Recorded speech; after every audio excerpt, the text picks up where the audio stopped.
Pero bueno, en fin,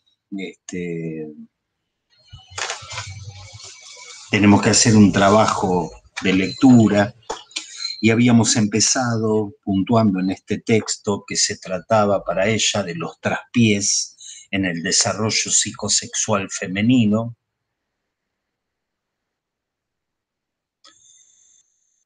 Los traspiés en el desarrollo psicosexual, las tareas que tienen que cumplir la niña para llegar a una posición femenina, para lo que ella, Helen Deutsch, pensaba que era una posición femenina, y habíamos visto que en este sentido era freudiana.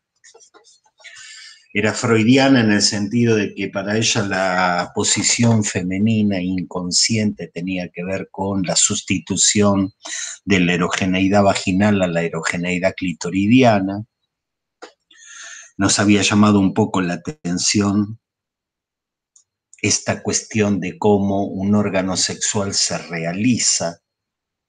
Lo subrayo porque cuando salgamos de esta serie de mujeres y pasemos a analizar el complejo de castración en términos simbólicos, ya vamos a entender ese complejo como la estructura simbólica que toma el cuerpo, como lo simbólico toma el cuerpo, pero aquí estamos entendido para Helen Deutsch como ese punto donde una vagina puede funcionar anatómicamente, pero de la manera más anestésica que se pueda pensar,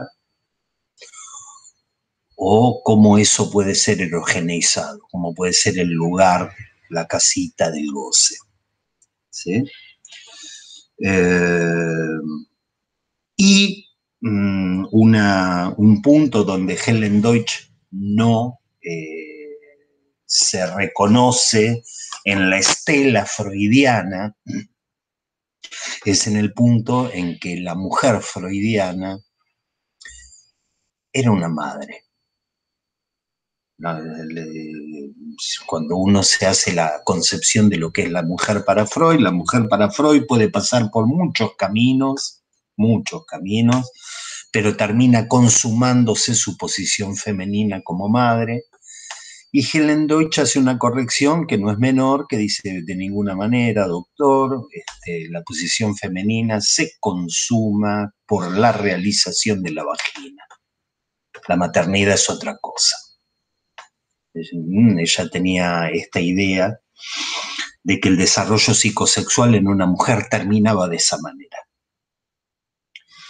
El tema es que su explicación de cómo terminaba de esa manera generó un movimiento que lo vamos a ver ahora cuando pasemos a Karen Horney, porque la idea de cómo se erogeneiza un cuerpo para Helen Deutsch estaba íntimamente ligada al masoquismo, que es lo que estuvimos planteando la vez anterior.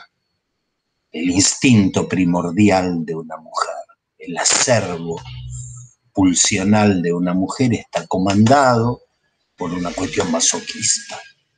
Y esto le sirve para erogenizar diferentes partes de su cuerpo.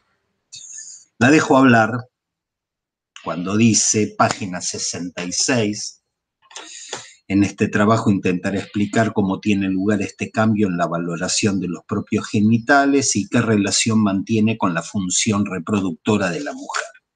¿Sí?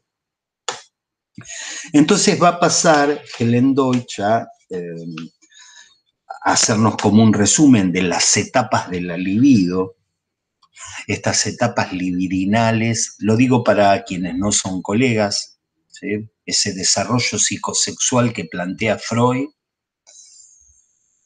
El desarrollo psicosexual se da en un movimiento, en un decurso, en un transcurso, a través de ciertas etapas evolutivas marcadas por cierta dimensión de progresión y eventual y contingente dimensión de regresión. Hay una cuestión de progresión, se parte del estadio oral, se pasa al estadio anal, se pasa al estadio fálico, supuestamente según Freud se llega a la madurez genital, pero a veces a la gente le pasan cosas en la vida, situaciones especiales que hacen que su evolución psicosexual pegue una vuelta y experimente un movimiento regresivo hacia etapas anteriores. ¿Mm? Entonces el coito, para él, para el hombre, para el que tiene una posición inconsciente masculina, el coito será significado, se sostendrá en una fantasía que es una fantasía sádica de dominación. Y él coge así, y se puede sostener en una posición deseante, en una escena deseante, concretamente, si solo si sostiene su deseo en una fantasía de dominación sádica. Entonces Freud dice, bueno, caramba, esto ha experimentado un movimiento regresivo. Y el acto sexual se sostiene en una etapa posterior de la libido. ¿Por qué les explico esto? Partamos del hecho. No la estoy dejando hablar, pero quiero contextuar lo que vamos a leer. Le quiero dar un contexto. Ese contexto lo quiero dar con una viñeta clínica de una paciente. Escuchando a la cual volví a leer estos textos y me parecía que que graficaban una verdad. Esta paciente era una persona de unos 30 y pico de años que tenía un rosario de síntomas, pero dentro de los síntomas que tenía una angustia ligada a la fantasía de que se le cierre el agujero por donde respiraba. De que se le cierre el agujero. Dormía con mucha dificultad y solo en ciertas posiciones, porque tenía la idea que dormir en ciertas otras posiciones conllevarían el peligro de que ese agujero se cierre y que no pueda respirar.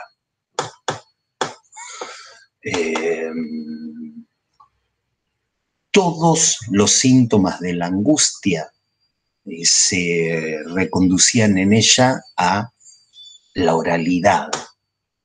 Hay pacientes cuya angustia, la presencia, está marcada predominantemente por el nivel anal. Gente que cuando se angustia hace diarreas o hace constipaciones. El famoso Caprex, no sé si en la época de ustedes se sigue llamando así. Hace 2 reencarnaciones, cuando yo fui joven, la gente se ponía nerviosa antes de dar examen y se llamaba Caprex, cagazo pre-examen. ¿Por qué? Porque la angustia de la situación de dar examen era una angustia que el psicoanálisis lee bajo la modalidad anal. Es la misma angustia del niño cuando entrega los excrementos a la mamá. Es decir, nosotros cuando dábamos examen experimentábamos la misma angustia que experimenta el niño cuando cede a la demanda de la madre, el objeto anal. ¿Sí? Y es un objeto anal que no es solamente un excremento, sino que es, según Sándor Ferenczi, el primer objeto que te simboliza a vos. El niño está angustiado por el destino del objeto anal porque ese objeto es él mismo. Es lo que le contaba de esta chica que le habían cortado el pelo y agarraba angustiada el pelo del piso y se lo pegaba en la cabeza así, con las manos. ¿Sí? Entonces, esta angustia, que es una angustia que puede uno reconducir al nivel anal, es decir, cuando el profesor nos decía, bueno, hábleme de Helen Deutsch. Eso era una demanda del otro, y frente a esa demanda uno tenía que responder con lo que uno sabía de Helen Deutsch, pero uno se angustiaba porque lo que uno sabía no era solamente algo analizar en términos simplemente cognitivos, ¿sabes o no sabes? Sino que ese saber tiene el valor excremencial de ese objeto que sos vos. Es decir, el examen que diste o es oro o es una cagada. ¿Se entiende? Y uno angustiado iba adelgazando 2 kilos antes del examen porque se jugaba algo del orden de su ser anal. ¿Sí? Esto que uno a veces en los pacientes capta tan rápidamente, porque esto también tiene síntomas que son propios, se manifestaban en esta paciente por todo el cortejo sintomático y angustioso de ese agujero que tenía en el cuello, digamos, de la garganta, de la laringe, de la faringe, ¿sí? Esa sensación de opresión, de angostamiento. La palabra angustia etimológicamente viene de eso, de angostamiento, de que se le cerraba, ¿sí?, el orificio por el cual respiraba, de tal manera que te falta el aire. Esa, digamos, es la angustia a ese nivel, al nivel oral. Te falta el aire, no podés respirar.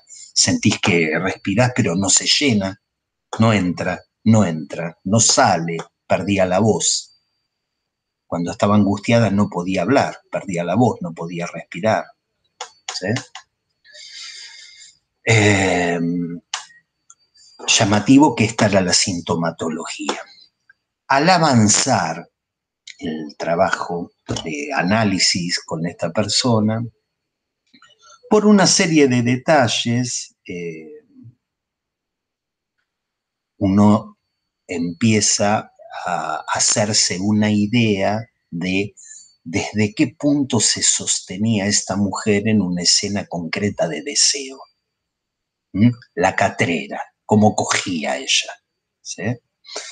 Y resulta que por más que ella pudiese tener relaciones genitales, vamos a decir así, penetrantes, ¿sí?, su satisfacción, la única satisfacción que ella obtenía en la relación con el otro, la única satisfacción que obtenía era la de una masturbación clitoridiana mientras le practicaba al partener una felatio. Esta era la única satisfacción que obtenía en el encuentro sexual con el otro, ¿sí? Podía hacer otras cosas, sí, pero las hacía con la misma satisfacción del que sube 2 pisos por escalera, o la misma satisfacción del que barre el patio en otoño cuando te hay que sacar las hojas. Entonces era muy llamativo. ¿Por qué? Porque primero es un modelo de cómo aborda la sexualidad el psicoanálisis, que no se interesa como se interesaría la sexología u otros discursos sobre la sexualidad, sino que accede a la sexualidad, aborda la temática sexual a partir de los síntomas, porque no fue sino en el análisis de estos síntomas que tomaban ese agujero por el cual se respira, que uno llegaba al conocimiento de la concepción que tenía esta mujer del coito. Es decir, la fantasía de coito oral en la que ella se sostenía como deseante. ¿Sí? De tal manera que para ella el acto sexual era eso. Lo demás podía no pasar, y de hecho no pasaba. podía irse de vacaciones con el novio, estar 15 días y en 15 días no haber la más mínima de las penetraciones vaginales, ni extrañarla, ni quererla, ni desearla, ni nada por el estilo. Uno freudianamente diría retrocedo, horrorizado ante esa manifestación de la sexualidad, pero bueno, uno no hizo eso. Echémosle la culpa a Dios, echémosle la culpa al destino, echémosle la culpa a no sé a qué. Lo cierto es que uno aprende con la experiencia que la posición inconsciente, la fantasía, desde la cual se sostiene un encuentro entre los sexos, sea el sexo que sea o el género que sea,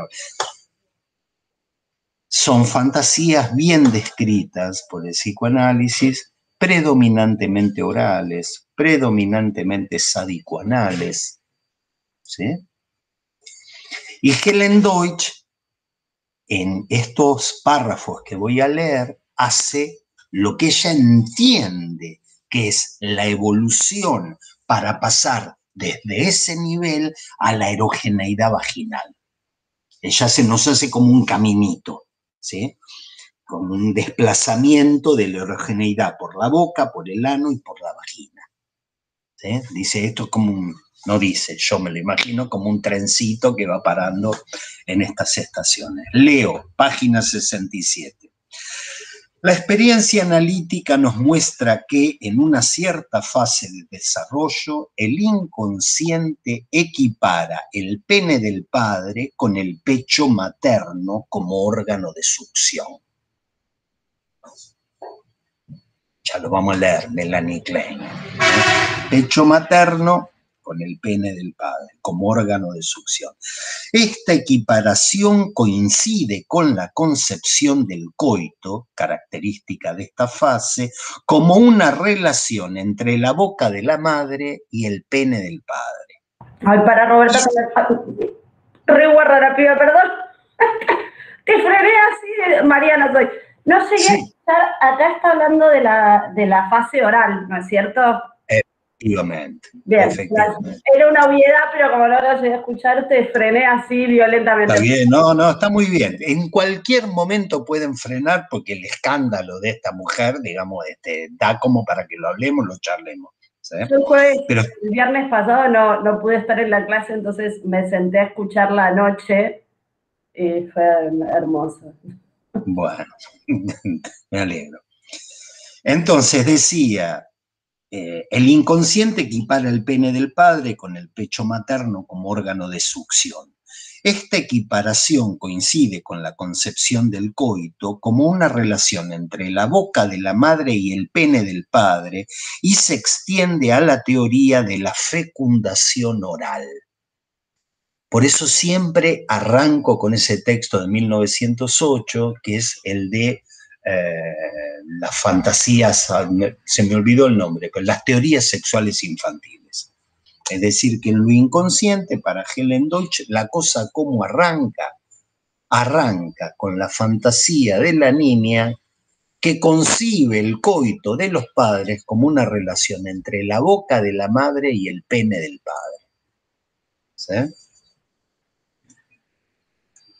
Insisto, cuando es algo así uno dice, bueno, esto es una teoría, es un mambo de esta loca que...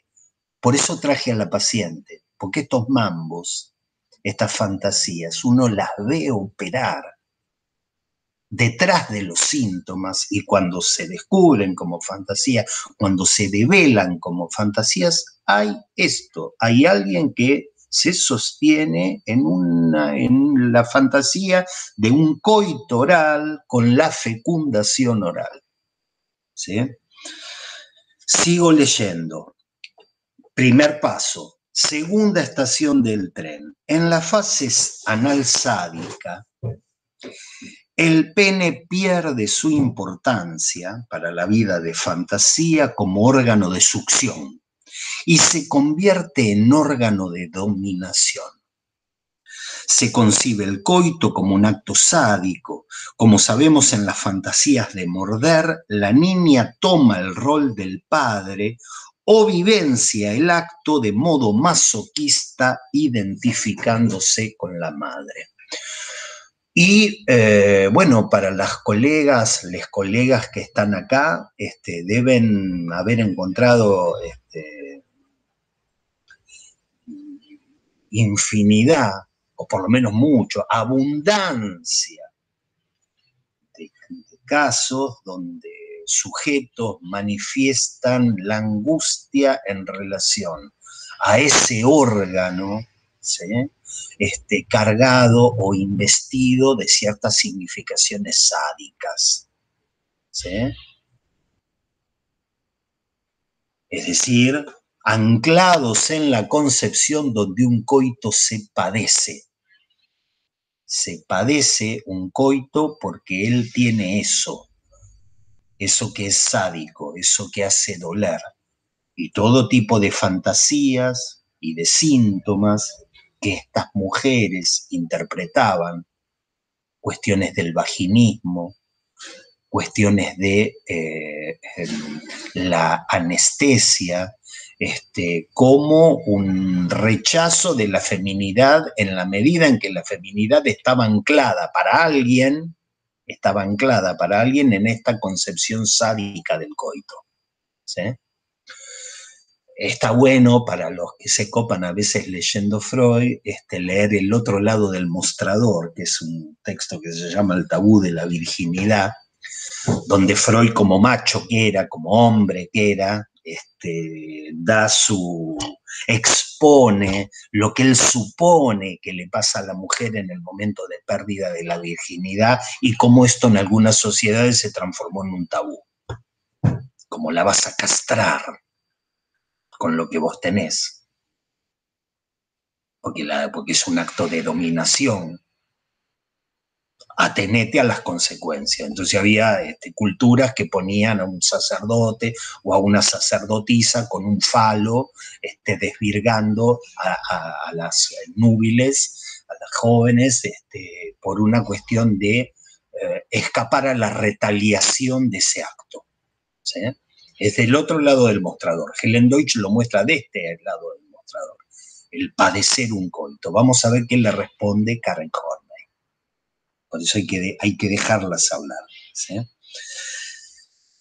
La primera era una teoría de fecundación oral y de coito oral. La segunda es una fantasía de coito anal y también el nacimiento, la teoría, la fantasía del nacimiento.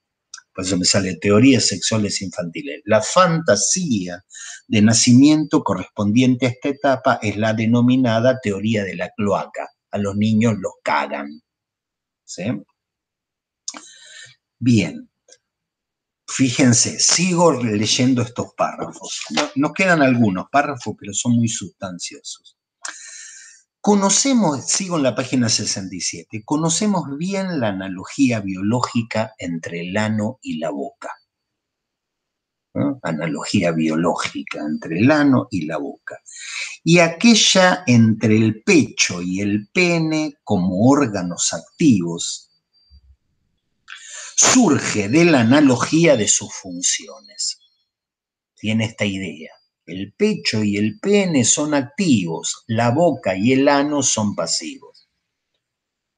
Esto es Helen Deutsch. Freud, Lacan, le diría, ¿qué? ¿La boca es pasiva? ¿Te parece que la boca es pasiva? ¿Te parece que el ano es pasivo? ¿Sí? Sin embargo, Helen Deutsch tiene su manera de teorizar y para ella el pecho que da leche y el pene que da, no sé, esperma, no, ya no lo explica, lo da como un hecho, son activos. En cambio, la boca y el ano son pasivos. Y dice, se podría suponer que para la libido femenina es una tarea fácil seguir en su desarrollo y tomar posesión del tercer orificio de su cuerpo, la vagina. Arranca con el orificio boca, sigue con el orificio ano, sigue con el orificio vagina. Lacan le diría, te olvidaste de algunos otros, de los más importantes, ¿no? Son los que tenemos que son los que nunca se cierran. Pero bueno, Vamos con Helen Deutsch, pues si no es mansplaining de Lacan. O sea, sí se llegaría a la vagina. Desde el punto de vista biológico ya se había insinuado este paso, pues en el desarrollo del embrión el ano y la vagina tienen un origen común, la cloaca. Bien. Sigo en el párrafo que continúa. La dificultad de esto,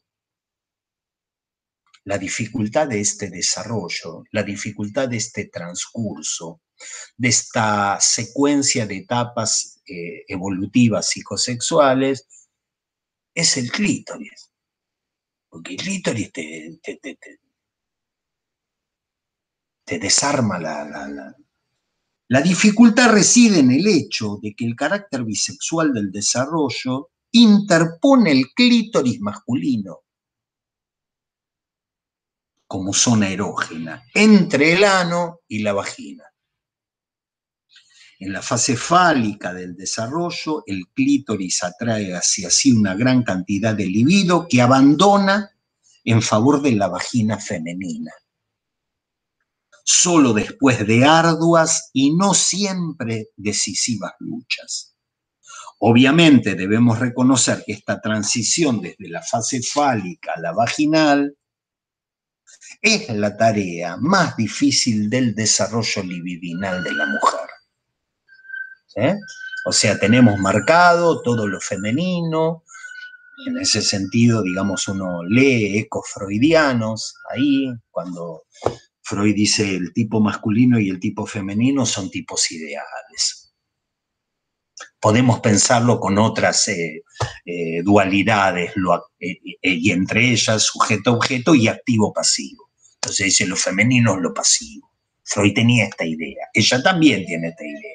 Dice el ano, la boca pasiva, el ano pasivo, y hay que pasar de la actividad clitoridiana a la pasividad vaginal. Dice, página 68, el clítoris en realidad un sustituto muy inadecuado para el pene. Yo no debería leer esto, pero lo tengo que leer porque lo dice ella, no le vamos a hacer decir cosas que no dice. Un sustituto muy inadecuado para el pene asume la importancia de este último durante todo el periodo de desarrollo. La vagina oculta no desempeña ningún papel. ¿Se acuerdan que ella decía, una mujer la tiene que descubrir, porque erógenamente no desempeña ningún papel? La vagina oculta no desempeña ningún papel. La niña desconoce su existencia, posiblemente tiene premoniciones muy vagas a partir de ella. Cualquier intento de pacificar la envidia del pene en la niña, explicándole que ella también tiene algo, está condenado al fracaso. Puesto que no le brinda satisfacción tener algo, poseer algo que no ve ni siente. No obstante, como zona de energía activa, el clítoris carece de la abundante energía del pene. Helen Deutsch. Como zona de energía activa, el clítoris carece de la abundante energía del pene. Aún en la actividad masturbatoria más intensa, no se puede arrogar la misma cantidad de libido que aquel posee. Cuando la presenté la vez pasada, decía, una de las cosas injustas que se le dicen a ella es, che, vos estuviste hablando de vos misma en todos tus artículos, que es una cosa que uno le podría decir a cualquiera, a Freud mismo, vos estuviste hablando de vos mismo en tus artículos. ¿Sí? Si el psicoanálisis es una manera de producción biográfica de la literatura, vamos a decirlo como Borges, a cualquiera se le puede decir, vos hablás de vos mismo. Pero bueno, Helen Deutsch tiene esta idea. La masturbación clitoridiana es menos intensa que la que tienen los varones en el pene. Por consiguiente, la distribución primaria del libido en las zonas erógenas está sujeta a una modificación mucho menor que en el varón. Y la mujer, debido a la tiranía más suave del clítoris, puede permanecer toda la vida más perversa, polimorfa, más infantil. Perdón, pues, la reina de la interrupción. Me viene como a la cabeza que algo de esto también habíamos leído en Freud, ¿te acordás? Sí, sí, En sí. el texto que como que hacía referencia también a esto de que la masturbación femenina era menos intensa que la del Sí, hombre o que la mujer la toleraba peor o menos mejor que el hombre, digamos. sí, sí, sí, sí. Me hizo acordar como a eso. Tal cual. Y es eso, y es eso. Lo que pasa es que Freud se mandaba las patinadas de agarrar y decir, y lo que pasa es que como ella vio que lo del otro es más grande, eso le No, arruina el no, sí, placer. claro. ¿No? Freud ¿De tenía ese tipo dónde, de... cómo llega Freud a esa conclusión? Es insalvable. La conclusión también es insalvable para mí, pero Bien, digo, más o menos me resonó por ahí. sí. A mí el final del párrafo me parece que uno a veces tiene me parece que, porque estoy medio disléxico hoy, el final del párrafo me parece que arroja alguna luz de en qué ámbito se movían cuando decían esto. Porque ella termina diciendo que la mujer es más perversa, polimorfa, es más infantil, ¿sí? ¿Eh?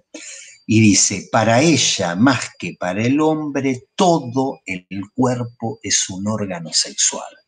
Y esto es algo que sí va a tener futuro en la teoría psicoanalítica. Sí, otros autores van a decir, hay algo de la lógica, de la posición masculina que termina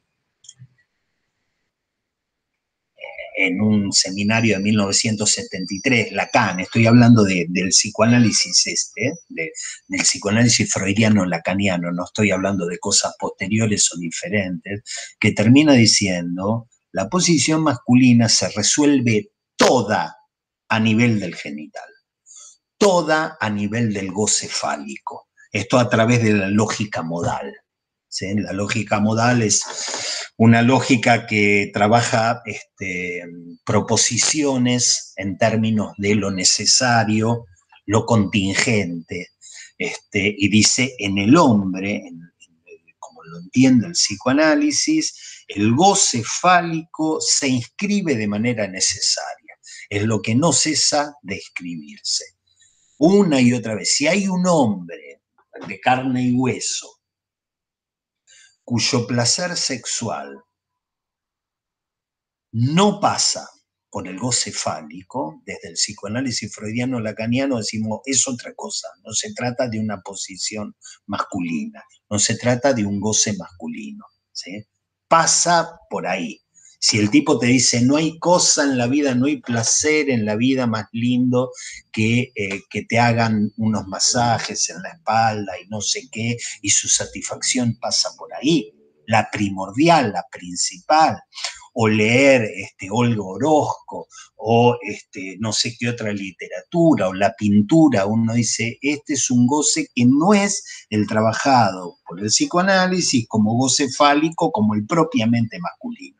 De tal manera que uno dice, la sexualidad masculina está atornillada a eso. Puede tener caminitos, un poquito acá, un poquito, un pueblito aquí, otro más allá y un camino largo que baja y se pierde. Puede tener caminitos, pero todos los caminitos conducen a Roma. Todos los caminitos conducen al goce fálico. Freud dice, todos los caminitos son placer previo. El verdadero goce se consuma en un solo lugar. Y Helen Deutsch dice, y en la mujer no es así. Y freudianamente dice, ella es más perversa polimorfa. Digamos, hay algo de ella que abre su cuerpo al goce de manera diferente que en el varón. No siempre, no todo arranca y termina ahí. No todo arranca y termina ahí. Esto sí ha tenido futuro, ha tenido, dentro del psicoanálisis ha tenido más desarrollo. Las colegas o los colegas, Juan, discúlpame que siempre veo, los colegas que han trabajado, digamos, el cuerpo de la mujer como falo, digamos, en la teoría lacaniana, todo el cuerpo de la mujer está investido fálicamente. Estuvo una época donde Lacan dice, y lo que para él es esto, para ella se da en todo el cuerpo. Y hay algo en peinándose frente al espejo, o en las sesiones de no sé qué tipo de masajes, o en que la posición masculina no la reconoce el goce de peinarse frente al espejo. No la reconoce. Entonces Helen Doyle dice, ella es más infantil, que es otra manera de decir, ella es menos genital, que es otra manera de decir, el clítoris le desarregla un poquito la cosa, porque venía todo un movimiento evolutivo, se le cruza la barrera de clítoris y acá se juega la verdad de la milanga, la verdad de la milanesa, de la posición femenina, se juega en ese punto. ¿Sí? Insisto, para traer de nuevo a esta paciente, no es que la gente en el psicoanálisis ande preguntando cómo coge, no. El tema son los síntomas. Cuando a Helen Deutsch le consultaba a una mujer que decía, che, mira, estoy con mi Dorima y no siento nada. Es como barrer las hojas en otoño, barrer las hojas en el patio del fondo. Siento mucho más placer cuando leo Cyrano de Bergerac. Siento más placer cuando leo cartas de amor. Cuando leo cartas de amor. No importa a quién las escribió y a quién están dirigidas. Hacen vibrar una cuerda en mí que el gordo de mi Dorima, que no la registra, no tiene idea. ¿Sí? Ya hemos hablado del delirio fálico de los hombres. Entonces, quiero leerles un anteúltimo párrafo que dice, página 68, en las transformaciones que suceden durante la pubertad y durante el periodo subsiguiente de la adolescencia, la libido debe fluir hacia la vagina desde dos fuentes. Uno, desde todo el cuerpo. Desde todo el cuerpo. Basta de gozar peinándote frente al espejo. Desde todo el cuerpo, especialmente aquellas zonas erógenas caracterizadas con más intensidad. Dos, desde el clítoris, que en cierta medida ha retenido sus catexias libidinales. ¿Por qué les digo esto? Porque Freud no lo pensaba así. Freud pensaba, bueno, del clítoris a la vagina. Y esta dice, no, hay algo que todo el cuerpo de ella funciona, como una especie de condensador de goce. ¿Sí? Insisto en estas, yo no sé qué noción se hacen ustedes de la palabra goce. Uno está constantemente cambiando las nociones que se hace de estos operadores clínicos, pero ella en el colectivo, con los espejos, depilándose las cejas. Ahora yo no veo mujeres así, pero en una época se la veía así. Uno subía al bondi y estaba con el espejo y se depilaba la cosa en el bondi, que uno decía, qué historia. Son de esas pequeñas escenas que te anotician de un goce propio y particular. ¿Sí? El mismo que tiene ella cuando agarra dos agujas de tejer y está horas y te dice, a mí me descansa porque pongo la mente en blanco y hace punto arroz, o punto, no sé, crochet de no sé qué.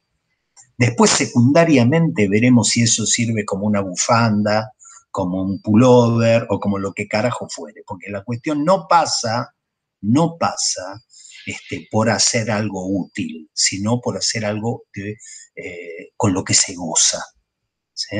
Esto Freud sí lo captaba, las tejedoras, lo que le pasa a la tejedora. ¿Sí?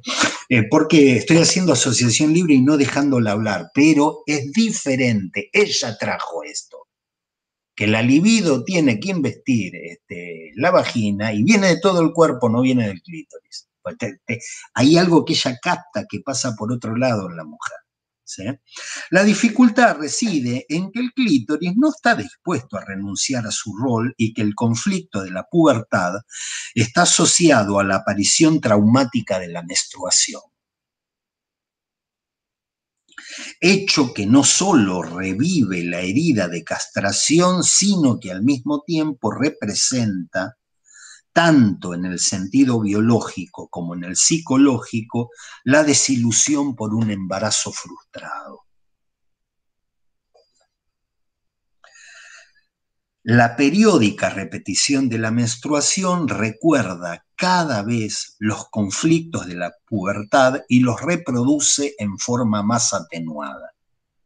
Al mismo tiempo, no existe duda de que todo el proceso, no existe duda de que todo el proceso de la menstruación está calculado para ejercer una influencia erotizante y preparatoria sobre la vagina. La menstruación, y fíjate que es dolorosa, o no, no en todas, pero en la mayoría, y es algo doloroso, y ella agarra y dice, es algo que duele, entonces prepara para lo femenino, prepara para la erogeneidad vaginal, es algo bueno, ¿sí? Recuerden la vez pasada cuando yo decía la cuestión del masoquismo para ella, ¿sí? Y entonces leo el último párrafo que vamos a leer de ella, página 69. La tarea de dirigir la libido desde estas dos fuentes mencionadas hacia la vagina se transfiere a la actividad del pene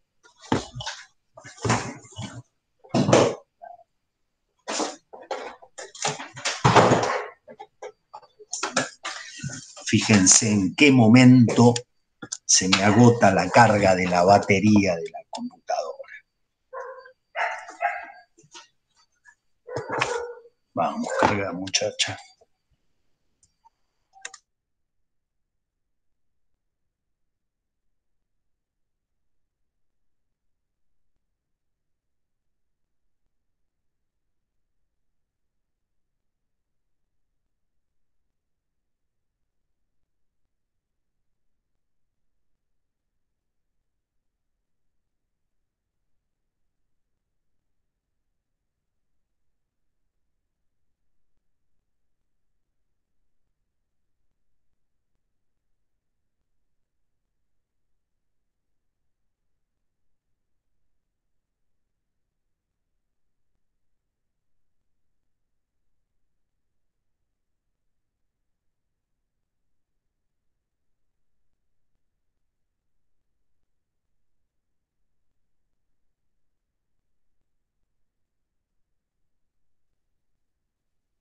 Aprovecho para decir buen día a todos, que hoy llegué medio tarde. Buen día, Mercedes, y a todos. Buen día. Buenos días. Buen día. Hola.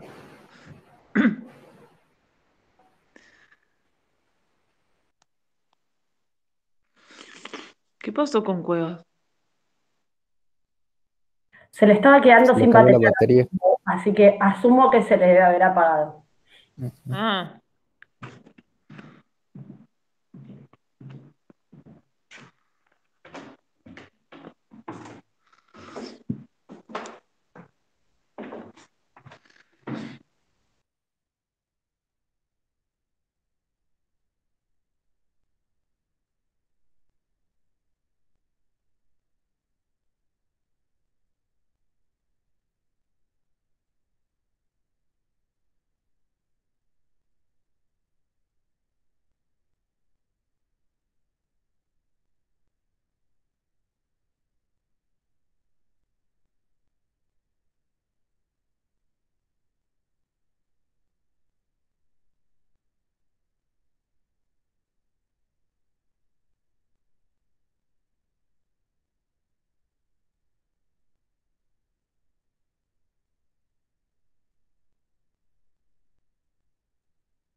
Bueno, les pido disculpas, ¿me escuchan?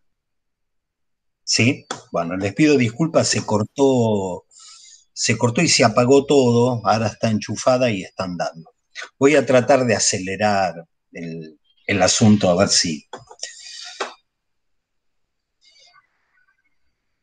Voy a leer el último párrafo, lo comentamos y pasamos a Karen Horner. La tarea de dirigir la libido desde estas dos fuentes, desde todo el cuerpo y desde el clítoris, ¿sí?, mencionadas hacia la vagina, se transfiere a la actividad del pene por dos medios. Deberá traer hacia esa zona la libido de todo el cuerpo. Aquí tenemos una perfecta analogía con el pecho femenino que activamente toma posesión de la boca del bebé y así centra la libido de todo el cuerpo en este órgano.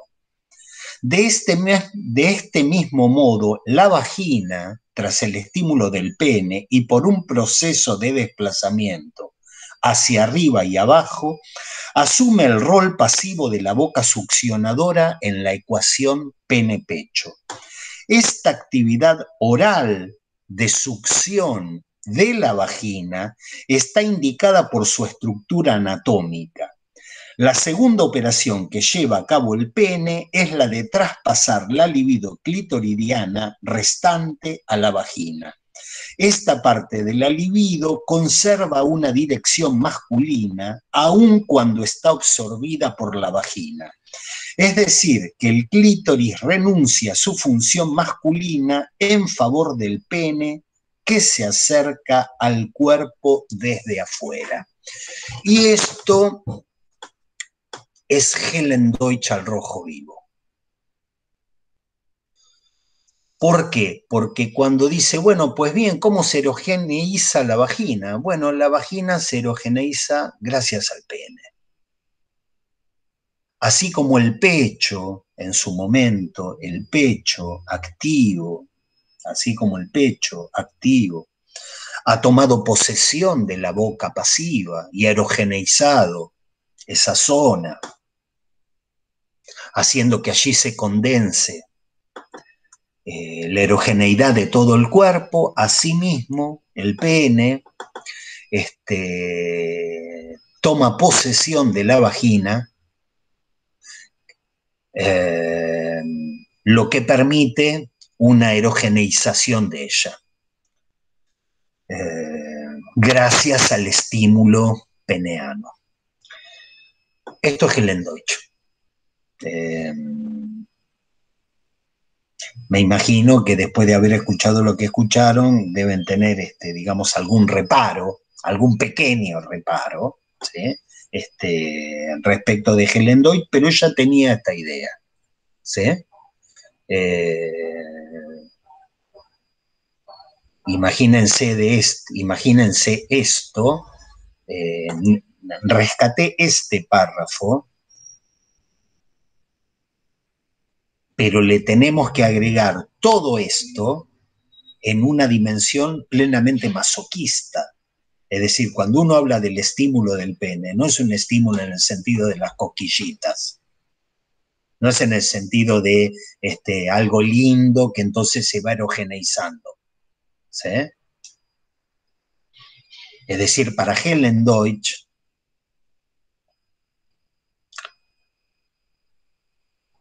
tiene que doler como duele la menstruación, como duele el parto, como duele el amamantamiento, y esto estimula la erogeneidad femenina. En el texto que vamos a leer, y acá dejo a Helen Deutsch, en este punto tan duro y polémico. La dejas en su mejor momento. La dejo en su mejor momento. Bueno, en el texto que yo les envié y que vamos a empezar ahora, si es que ustedes lo leyeron,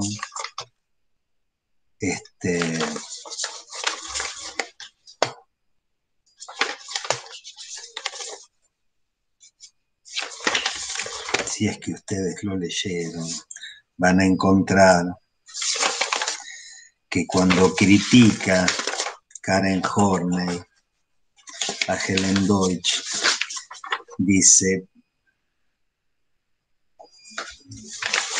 no debería empezar por acá, porque es injusto. Es injusto para Karen Horney y es injusto para Helen Deutsch. No debería empezar por acá, pero quiero leer este párrafo que está en la página 82 del texto que le mandé.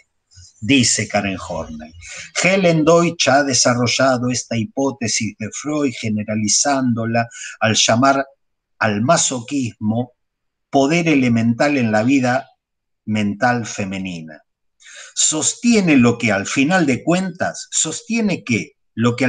cuentas desea la mujer en el coito es ser violada. O sea, le descerraja este tipo de cosas. Fíjate vos que tu concepción de la erogeneización de la vagina termina haciendo pensar que lo que una mina quiere en el coito es que la violen. ¿Ok? Por eso decía, bien, salimos, ya la idea de lo que es Helen Deutsch la transmití. Nos vamos a meter con Karen Horney, ¿sí?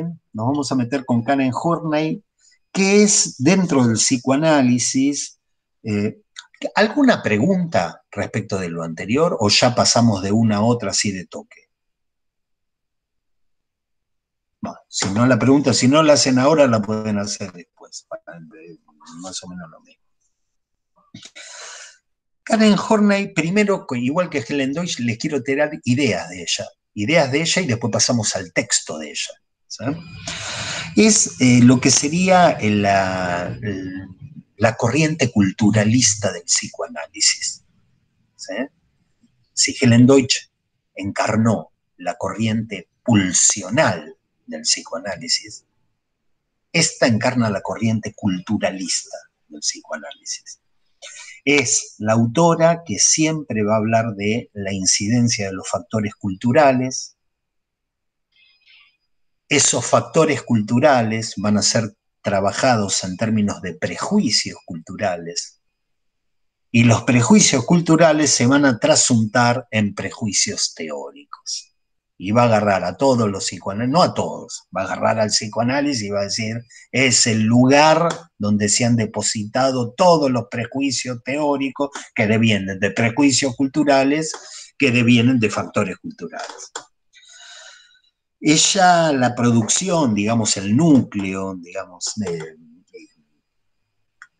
en esta cuestión ella está de lleno en la temática de la relación entre la envidia del pene y el complejo de castración en las mujeres. Ya lo vamos a ver en este artículo. Es una ferviente opositora de Helen Deutsch, en especial de la cuestión del masoquismo, porque para Helen, era la verdadera naturaleza de la mujer, y para Karen Horney es un efecto cultural, el masoquismo femenino. Es un efecto de la cultura. Ella, respecto de la sexualidad femenina, jerarquiza una especificidad femenina. ¿Sí? Una especificidad femenina y el impacto del medio cultural en la captación de lo que es ser mujer. Dice que las mujeres se han plegado a la sugestión del pensamiento masculino, se han plegado a su punto de vista. Cuando nosotros estamos hablando de especificidad femenina, estamos hablando de algo que tiene que ver con, yo ya les conté esto, con un artículo de Josine Müller que se llama Una contribución al problema del desarrollo libidinal de la fase genital en las niñas, que es un texto de 1925, y que postuló que sensaciones tempranas vaginales que luego son reprimidas. De tal manera que Josine Müller en 1925 dice, no, hay algo específicamente femenino. Todo lo que ustedes estudian de lo fálico y es posterior. Lo básico es específicamente femenino y tiene que ver con estas sensaciones vaginales tempranas que luego son reprimidas. Yo les contaba a ustedes que cuando esta piba escribe esto, digo esta piba, de nuevo cometí el mismo hablar de piba, pero lo que pasa es que al lado de Melanie Klein, de Karen Horney, de alguien que escribió tan poquito y que tuvo un impacto tan grande en la comunidad mundial, porque dividió el psicoanálisis en dos, porque de un lado se fue Ernest Jones, Melanie Klein y Karen Horney, y se llevaron toda la mitad del psicoanálisis, ¿sí? Uno dice una piba porque bueno, escribió algo que dejó una marca desproporcionada en relación a la autora que lo escribió, ¿sí? Pero cada vez que leamos Melanie Klein, Karen Horney y Ernest Jones, tenemos que pensar que ellos arrancan desde otro piso. Arrancan de toda la envidia del pene y todo eso, sí, eso lo vamos a ver, pero eso viene después. Antes había algo. Antes del clítoris había algo. Antes del clítoris, no arranca la historia con el clítoris, la historia arranca con la vagina.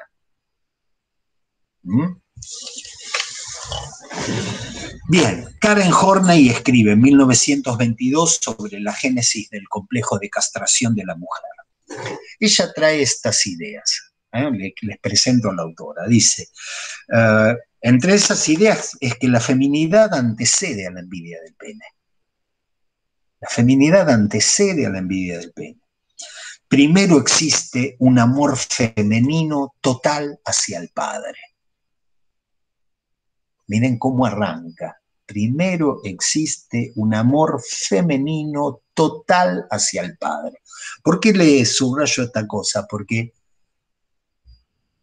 el núcleo, el hueso de toda la teorización anterior era ese cuerpo a cuerpo con la madre. La historia, la posta, digamos, dentro de lo que es el desarrollo psicosexual femenino, la historia arranca en una lucha a muerte de amor-odio con la mamá. El papá viene después.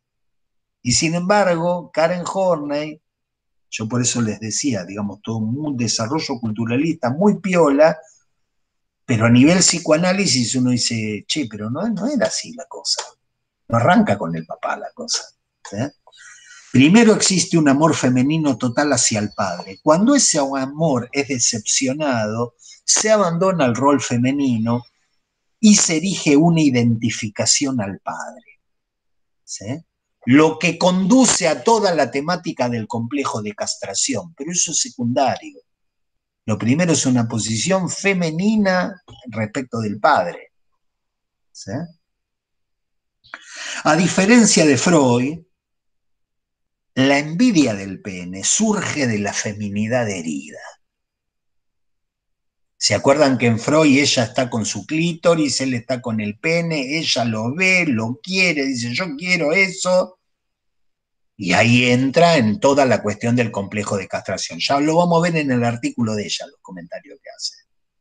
Ella dice, no. Lo que está en la base es la feminidad herida. No es Freud. ¿Sí? Entre otras ideas, plantea la frigidez como el producto del rechazo del rol femenino por fantasías incestuosas. ¿Sí? Esto no es propio de ella, no es exclusivo de ella, pero son autores como Josine Müller también, que la frigidez se explica por este rechazo de lo femenino, ¿sí? Por la acción de fantasías incestuosas, ¿no? La idea de una fantasía incestuosa con el padre, marcada por un rol femenino, hace que te conduce, la represión de eso produce el síntoma frigidez. Estaba pensando en diagonal lo que la frigidez ha producido, ha hecho trabajar a esta gente. ¿Sí? Es un síntoma, no es un síntoma. Yo les contaba, el goce vaginal ha sido, digamos, el camino donde la comunidad analítica, el ámbito donde la comunidad analítica se perdía. ¿Sí? Bien. Para que se den una idea, les cuento los títulos de los textos que escribe Karen. ¿Sí? En 1926 escribió uno que se llama La huida de la feminidad. ¿Sí? Y plantea que esta huida es consecuencia de las desventajas que padecen las mujeres en el campo social. O sea, hay algo en ellas donde van a huir de lo femenino por las desventajas en el campo social. Otro texto, La feminidad inhibida, de 1926. Otro texto, La negación de la vagina.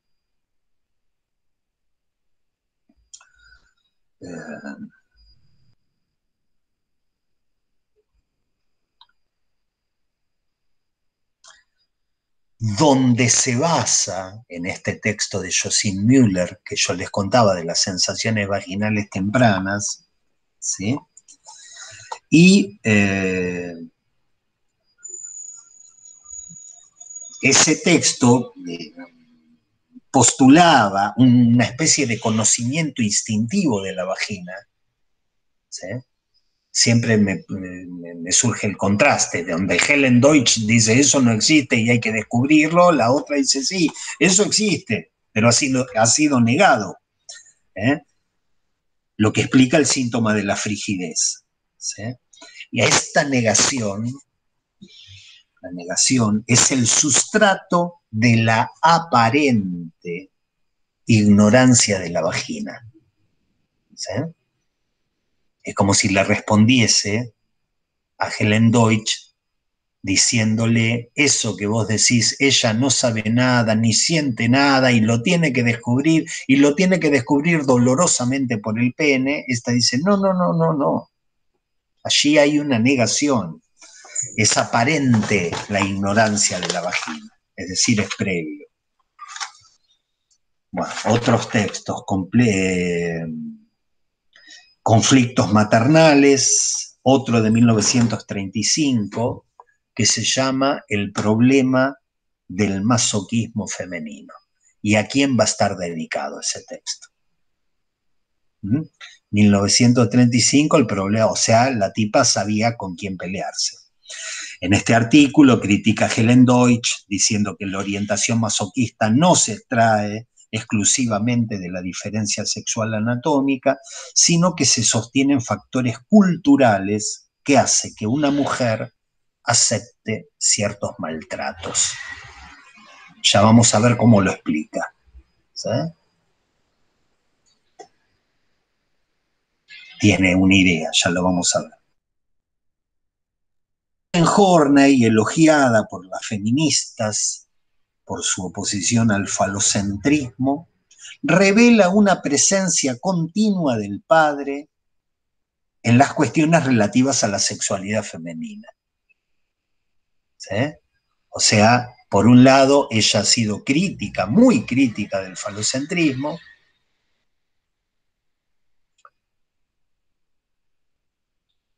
pero por otro lado y paradójicamente ha sido una autora que reivindicaba para la feminidad el rol del padre. Por eso es un cisma, por eso es un cisma agarrar y decir, no, esto que viene con la madre es secundario, esto que viene de la cuestión clitoridiana es secundario, es otra manera de concebir, digamos, otra concepción clínica, ¿sí? En cierta forma también polémica, porque las otras analistas le podían decir, ¿cómo lo originario es el padre? ¿Cómo lo originario es la actitud femenina ante el padre? ¿Nunca viste una nena con la mamá? Y todo ese periodo donde el padre no figura ni pintado en cajita de fósforo. ¿Vos te pensás que no se calientan las bebés? ¿Vos te pensás que no se calientan las nenes de 1 o 2 años con la mamá y qué sé yo, y tomando la teta y todo eso? ¿Dónde pensás que va? ¿Te parece que lo originario es la actitud femenina frente al padre? ¿Se entiende? Lo que les quiero transmitir es una cuestión de la clínica Karen Horney, la psicoanalista Karen Horney, ¿sí? Por un lado, y por otro lado, el papel innegable que ha tenido en la crítica respecto de los prejuicios culturales. Son dos cosas diferentes y a veces antinómicas, ¿sí? Bien, vamos al texto. El texto se llama Psicología Femenina, es un texto de 1939, donde 10-16, ella va a... primero, ¿lo leyeron? Háganme así o háganme así. Es picante. Karen Horney es picante.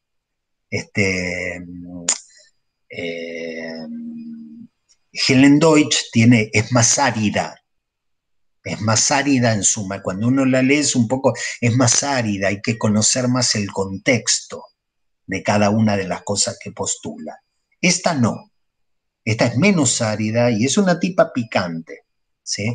Está bien que diga psicología porque hay muchas cosas del psicoanálisis en tanto tal que uno las ve un poco borroneadas en ella, ¿sí? El psicoanálisis, pero habla bien de la psicología femenina. Entonces arranca, dice, la hago hablar a ella, ¿sí? Empiezo. Freud cree que las peculiaridades psíquicas y las dificultades entre ambos sexos surgen de tendencias bisexuales de los dos.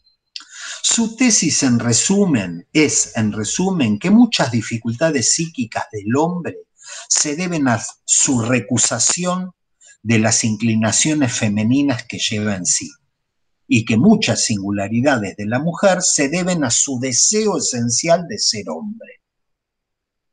Freud ha elaborado este pensamiento con más detalle para la psicología de la mujer que para la del hombre, y por lo tanto discutiremos únicamente sus opiniones sobre la psicología femenina.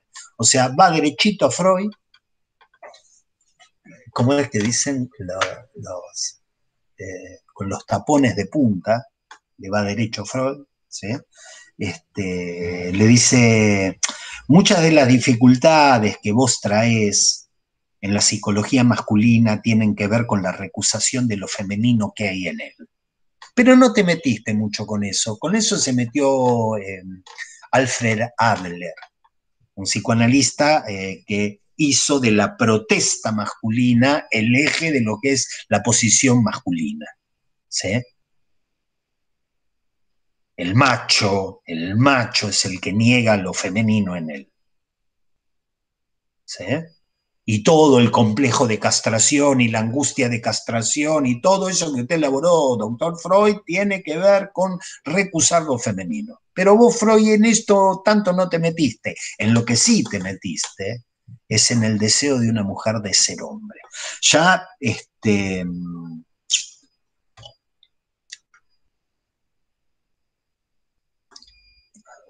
tiene esta particularidad, porque nosotros hemos leído Freud a la letra y en ningún momento Freud decía que una mujer desea ser hombre. Sí trabajaba el tema de la envidia del pene, si ese órgano que él tiene, esta agarra y corta, no corta con bisturí, corta con cuchilla grandota. Dice, vos Freud lo que decía es que las mujeres quieren ser hombres, ¿sí? Y por eso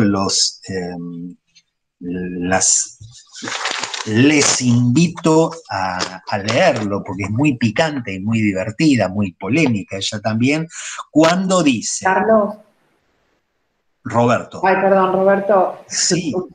Roberto, perdón. ¿Quién es Carlos, Ruth? ¿Quién es Carlos? Tenemos a Roberto Carlos, al cantante brasilero. Es muy llamativo. Dale. Perdón. Son nombres contemporáneos. Sí. Te quería decir que no hemos podido leer el texto, no se ve bien. No me digas. Vos sabés que yo Te estoy escuchando entrecortado. Creo que me congelé, ¿no? Sí, te congelaste así en una posición, no debería haber dicho.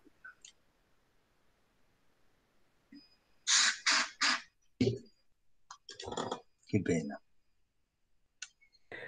Mira, te cuento.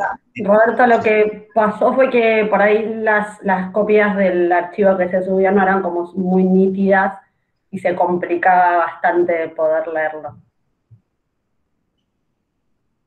Bien. Me parece que eso era lo que quería decir.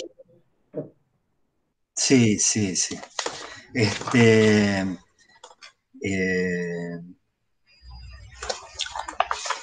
A mí digamos, he tenido la dificultad de conseguir, yo tengo las copias que tengo son bastante legibles, y Facundo Chamorro me ayudó a ponerlas en una carpeta. Yo saqué las fotos, se las mandé a él, él la puso en una carpeta, y lamentablemente con la cuestión de la pandemia, se fue Ruth. Con la cuestión de la pandemia, la actividad de las bibliotecas, estas son bibliotecas muy específicas, no todas las bibliotecas tienen estos textos, ¿sí? Tienen una actividad restringida. Yo voy a tratar de conseguir una copia mejor. Me voy a poner en campaña para ver si puedo conseguir una copia mejor. Tal vez en internet pueda conseguir una copia mejor. Roberto, por ahí si no, escaneadas en vez de fotografiadas. Hay incluso aplicaciones que se bajan en el teléfono y en vez de fotografiar, escanea el texto. Entonces el texto tiene una nitidez. Lucía soy, no me anda la cámara. Está bien, Lucía. Por ahí es una buena opción. ¿Sabes el nombre de la app? A ver que me fijo la que uso yo en el teléfono. A ver.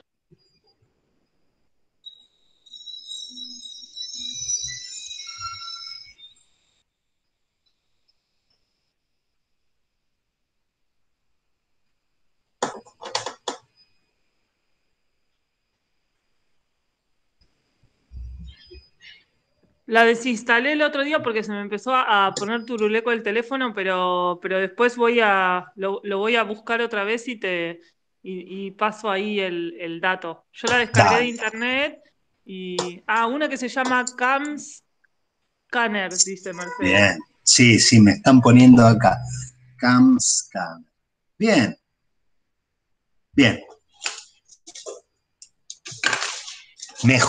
Mejor porque, en serio, las bibliotecas están un poco, en general son ambientes cerrados, qué sé yo. A mí se me dificultaba encontrar mejores copias, pero tal vez la encuentro en internet y si no, instalo la CamScanner y... Roberto, cuando me pasó a mí algo similar, porque me cuesta leer desde la compu, entonces me viene bien imprimir, y lo intenté con el texto de Helen Dawes también, y busqué los dos, y no encontré nada colgado en la web de ninguno de los dos. Pero bueno, a lo mejor vos tenés más suerte. Sí, no, yo hice el trabajito también hace un tiempo y no encontré nada. Hice también el trabajito y no encontré nada. Pero bueno, voy a ver si les puedo mandar esto por CamScanner, y ¿quién es Lucía? Vos la que me propuso eso, o sea, cuando se me ponga turuleco el teléfono, te lo mando con Rappi y me lo devolvés andando. No, bueno, no, creo que no te conviene igual. Bien, pero bueno, por eso les decía, léanlo porque porque Karen tiene este carácter picante, ¿sí? Dice, por ejemplo, página 78, en verdad son bien pocos los rasgos de carácter de la mujer a los que no se le atribuya su origen esencial en la envidia del pene.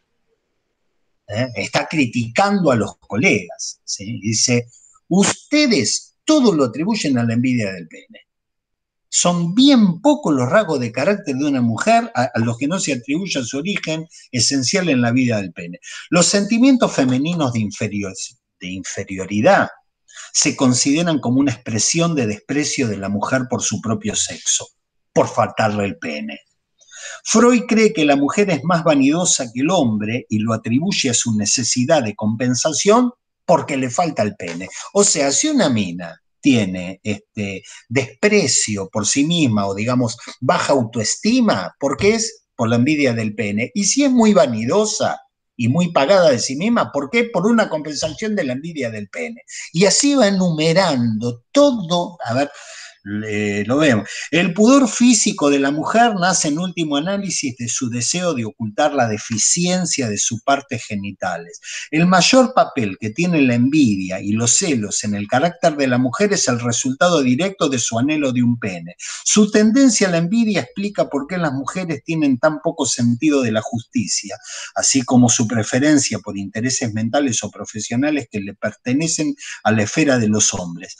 Prácticamente todas las tendencias ambiciosas de la mujer sugieren a Freud que es el deseo de un pene en última instancia como fuerza impulsora. Es como si le dijese, bueno, ¿por qué se peinan y se hacen la planchita? Por la envidia del pene. ¿Y por qué tienen esto? Por la envidia del pene. ¿Por qué quieren tener hijos? Por la envidia del pene. Dice, prácticamente no hay rasgo que no lo hayan puesto. Y señor Freud, me parece que hay algo que usted no está escuchando.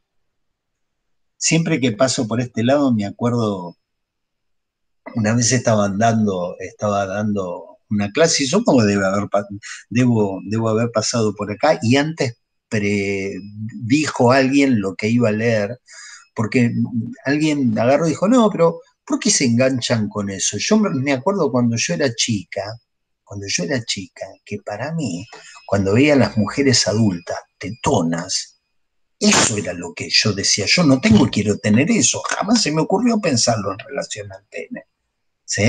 Entonces había algo que Helen Deutsch capta, página 78, cuando dice, primero se hace notar que las niñas a menudo expresan el deseo de tener un pene o la esperanza de que pueda aún crecer. No hay motivo, sin embargo, para pensar que ese anhelo tenga mayor importancia que el igualmente frecuente de querer tener pechos.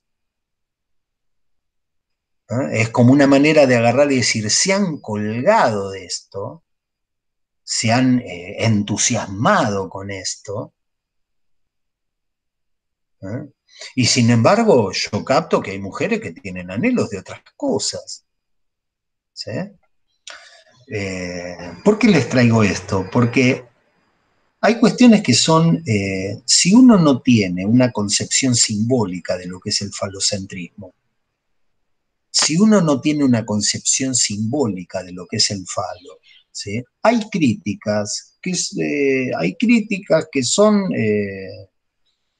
muy contundentes. Esta es una crítica que si uno se tratase nada más que de órganos, uno diría, tiene razón esta. Tiene razón. Llamamos a ver que ella dice, ustedes interpretan, pero en su manera de interpretar, siempre llegan en los sueños a algún punto que tiene que ver con la envidia del pene. Y yo no llego a eso. ¿Sí? ¿Sí? Entonces, en este texto, página 79, dice, tratemos primero de comprender por qué Freud y otros analistas ven una prueba tan abrumadora a favor de la influencia decisiva de la envidia del pene en el carácter de la mujer. O sea, ella hace una interpretación sobre esto. No es que dice, pues bien,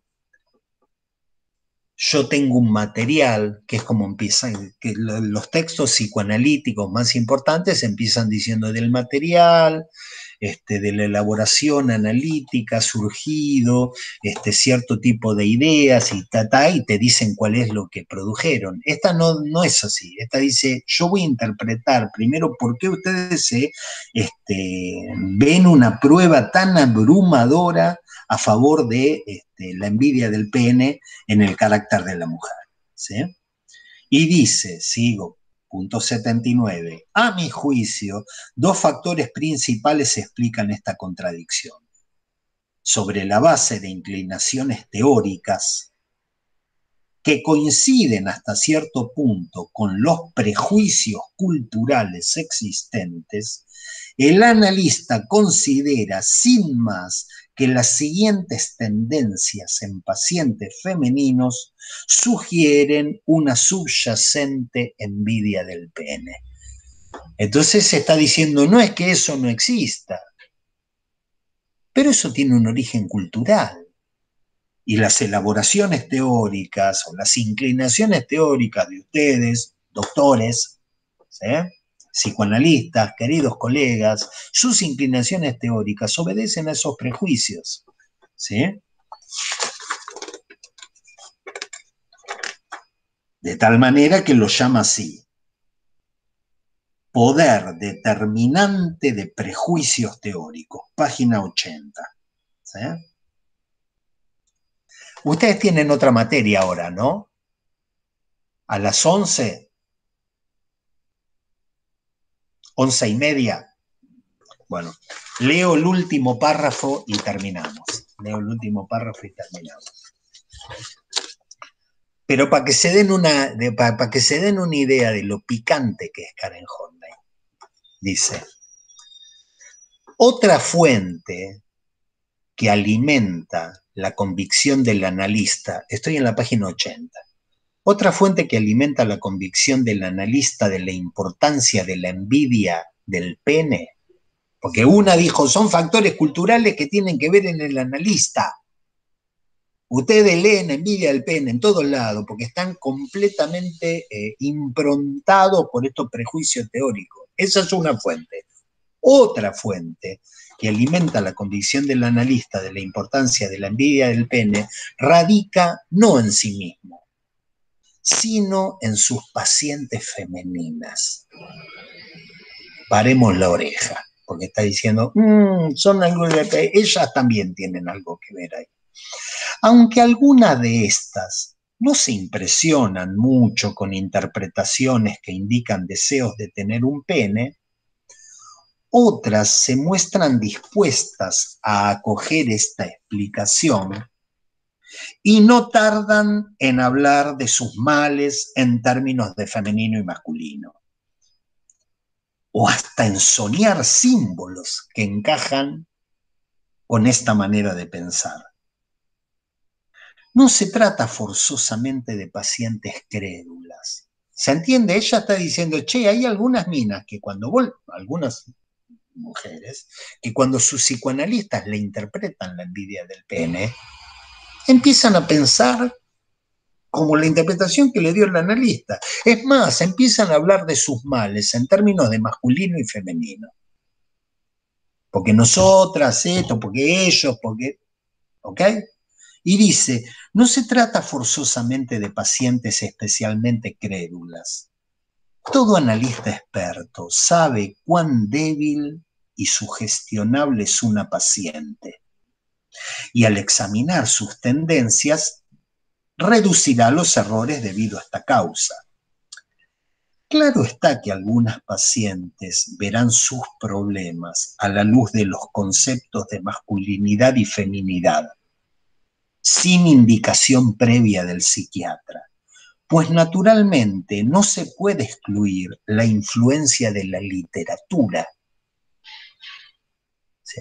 Ellas pueden llegar a tener esta visión, pero ya improntadas o desde la influencia de la literatura. No hace falta que le expliquen, ya viene hecha de esa manera. Pero hay un motivo más hondo para explicar por qué muchas pacientes se contentan con esta clase de explicaciones, pues le proporcionan soluciones relativamente inocuas y sencillas. O sea, muchas se enganchan con esto porque eso le da una solución inocua y sencilla. Es mucho más fácil para una mujer pensar que es áspera con su marido porque, desgraciadamente, nació sin pene y le envidia al del marido.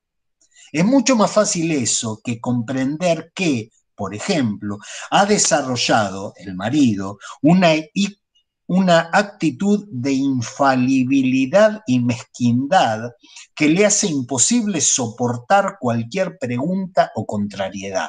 O sea, está hablando del mansplaining, ya en esta época.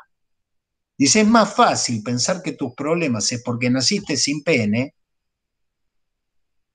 que enfrentarte con el hecho de que estás en un medio que cuando agarrás y haces una cosa, ya vienen y te dicen y te explican de qué va la cosa. ¿Se entiende? Está haciendo una crítica ya no solo a los analistas, que están muy improntados por los prejuicios teóricos, sino a ellas mismas. Dicen, y te viene bien que te la interpreten así, porque eso te saca del hecho. Es más fácil pensar que sos como sos, porque naciste sin pene, ¿sí? Que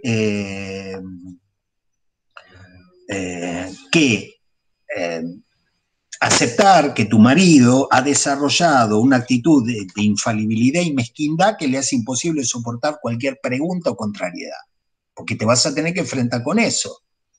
Resulta mucho más cómodo para la paciente imaginarse que la naturaleza la trató injustamente que darse cuenta de que exige demasiado del ambiente y se enoja cuando estas exigencias quedan insatisfechas.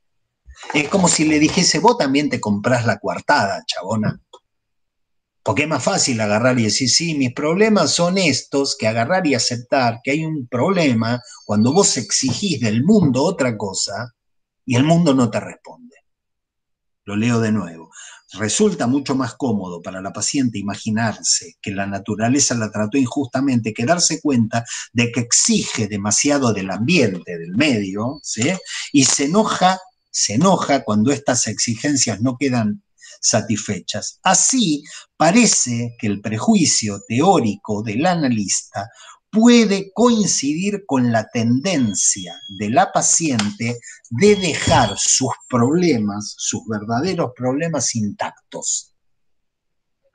¿Se entiende? O sea, es una crítica a los psicoanalistas varones y mujeres. Helen Deutsch le va a pegar con lo que tiene a mano, ¿sí?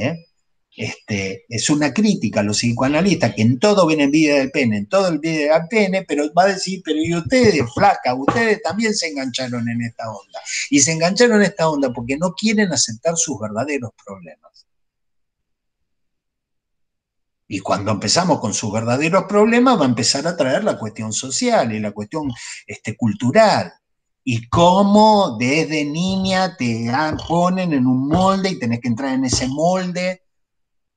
Y lo vamos a ver, las cuestiones de las ambiciones, los quilombos que se le pueden armar a una mujer por sus propias ambiciones. Y dicen, es esto lo que no querés ver. Entonces te enganchaste por ese lado. ¿Sí?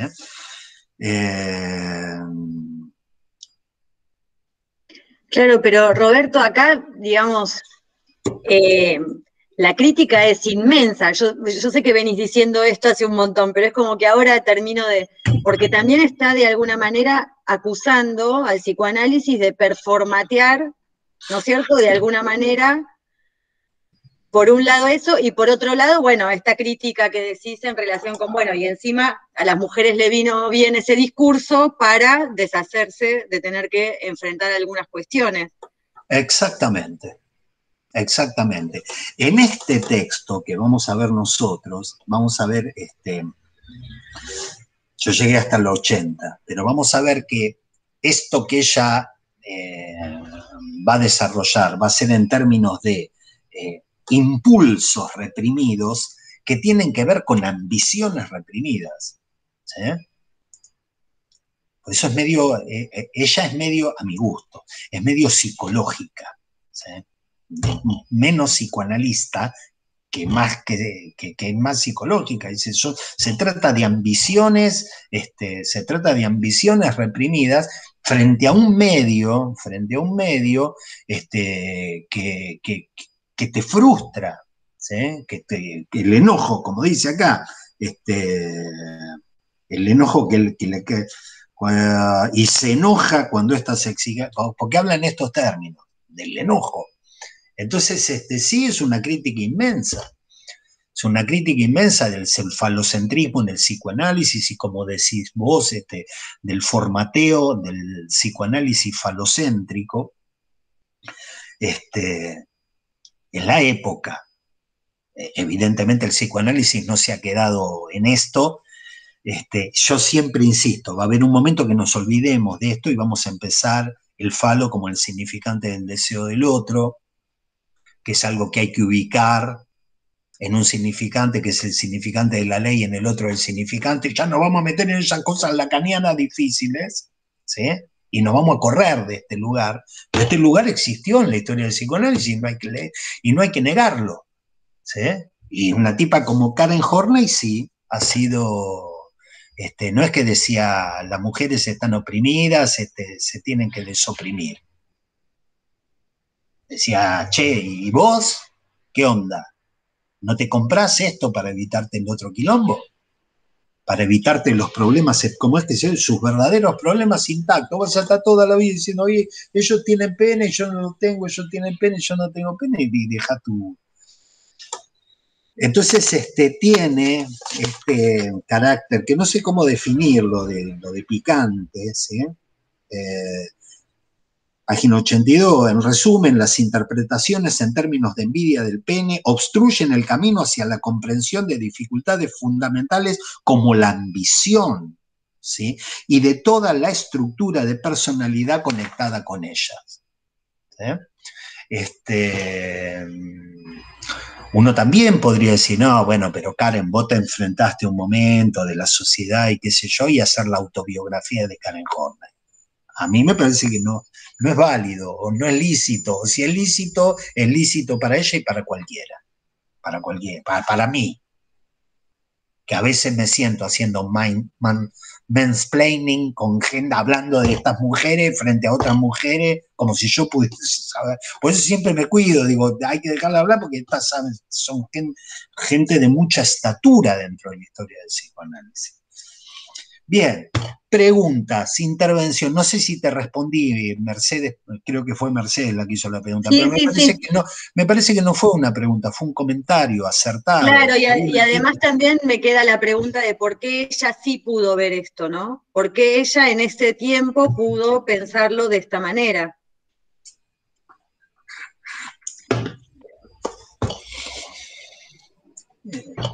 No sé, porque eso sería como interpretar algo, como hacer una interpretación de la obra de ella, ¿sí? Una interpretación cultural de la obra de ella uno puede hacer, decir, es el momento, captó algo. El psicoanálisis seguía teniendo... A ver, ¿cómo arranca la cuestión? Penis normalis dosis repetatum. Así arranca la cuestión. El psicoanálisis arranca la cuestión cuando Freud dice, che, estábamos con los médicos y veíamos pacientes histéricas, antes de empezar la historia del psicoanálisis, los chabones decían, ¿sabe qué le hace falta a esta para curarse de los síntomas? Penis normalis dosis repetatum. Esto lo dice Freud. Ahí se le van a curar todos los problemas que tiene. Efectivamente, el psicoanálisis fue todo, implicó, yo no sé si estoy diciendo cosas que ustedes ya saben de memoria, pero siempre hay que contextuarlo esto, ¿sí? El psicoanálisis implicó una elaboración enorme de eso, para salir de ese lugar, acá, ¿sí? Pero había algo que hacía que Freud le interprete una y otra vez a Dora, que sus problemas era porque reprimía su deseo al señor K, su deseo por el señor K.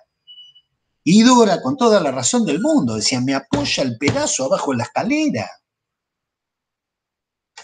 Y Freud, todo un historial clínico diciéndole, vos te reprimís tu deseo, y como Freud era un tipo honesto, que tenía honestidad intelectual, en todo un historial diciendo que reprime su deseo por un tipo, pero cuela él mismo una parte donde dice, che, a mí a lo mejor se me escapó algo que tenía que ver con esta mina, con la señora K. tal vez no era tan como yo decía, había toda una corriente que no interpreté, según una corriente homosexual, que no es una corriente homosexual, pero él mismo decía, hay algo que se me escapó. ¿Conocen el sueño de la bella carnicera? En el sueño de la bella carnicera, él está todo el sueño interpretando a la carnicera que sueña, que no tiene para dar una cena, porque dice, a mi marido lo calientan las gorditas. ¿Vos te pensás, flaca de mierda, que yo voy a hacer una cena para hacerte engordar a vos y que mi marido te mire a vos y no me mire a mí? ¿No es eso una elaboración sublimada, intelectualizada y qué sé yo, pero que lo importante es el pene del marido? Y Freud tenía estas cosas. Lo que pasa, no sé si soy claro en decirlo, hay toda una interpretación del sueño de la bella carnicera donde Freud interpreta, no te voy a hacer engordar porque a mi marido le gustan las gorditas. ¿Ok? Lacan lo llama eso el boludo. Freud tenía cosas de boludo. ¿Sí? Lo que pasa es que como Freud era intelectualmente honesto, también en ese sueño te cuela, che, pero tal vez esto es el deseo de tener un deseo insatisfecho. Y una cosa es decir que alguien está habitado por el deseo de tener un deseo insatisfecho, y es muy diferente de decir que está habitado por un deseo de que el pene de mi marido es para mí, no para vos, turra, que me lo querés sacar. Es muy diferente. ¿Sí? Entonces, yo creo que Karen Horney captó lo primero, captar lo segundo, captar el deseo del deseo insatisfecho, captar el lugar de enigma que lo femenino puede tener para un sujeto histérico, un lugar de enigma, digamos, por una dificultad para posicionarse respecto de lo femenino, implica otra elaboración que Karen Horney no agarró, pero lo primero sí lo agarró. Entonces yo no sé si ella escribió por qué, si estaba peleada con el padre, si estaba... Por eso yo me tomé la libertad de hacer un pequeño agregado, de como agarrar y decirle, mira, el mundo del hombre, vos lo sacaste a la luz, toda esta pelotudez del falocentrismo. Pero el amor al padre, hay algo en vos, Karen, que hay algo de eso que lo mantuviste, no se escucha en tu obra la relación con la madre, la cosa falocéntrica, y sí se escucha la posición femenina de espera respecto del padre. Eso para algunas de ustedes puede, o algunos de ustedes, perdón Juan, para algunos de ustedes puede querer decir nada. Para un psicoanalista lacaniano decir, has salvado al padre, quiere decir muchísimo. Bien, otra, pero no sé si respondí o estoy contextuando un poco. ¿Alguna otra pregunta, comentario? Bueno, si no hay preguntas, si no hay comentarios, voy a intentar con CamScanner hacerle llegar una versión más prolija. Lamentablemente va a estar subrayada por las boludeces que subrayo yo, pero algo que les sirva para leer, y espero que tenga un buen fin de semana y no tengo el programa a mano, pero bueno, la vez que viene seguimos con Karen Horney y tal vez pasemos, me parece que era... Podemos hacer un Melanie Klein, que creo que también se los mandé, y si no, se los mando. Gente que tenga un buen fin de semana. Hasta ahora está Salomé, cargaste lo de Salomé. Y, o sea que les mandé anal sexual. No sé, no lo abrí todavía. A ver, espera. Ah, no, les mandé la correspondencia de Lu Andrea Salomé con Freud. La parte anal de Lu Andreas, les mandé, miren, les mandé la parte más linda, la parte más romántica, y no les mandé la sexualidad anal traída por una mujer, que no yo. Es un prólogo. Es un prólogo, efectivamente. Entonces vamos a hacer esto, el prólogo lo vamos a comentar nada más y vamos a pasar a una Melanie Klein. ¿Ok? Ok. Bueno, les mando un beso, buen fin de semana. Buen fin de Roberto. Igualmente. Gracias.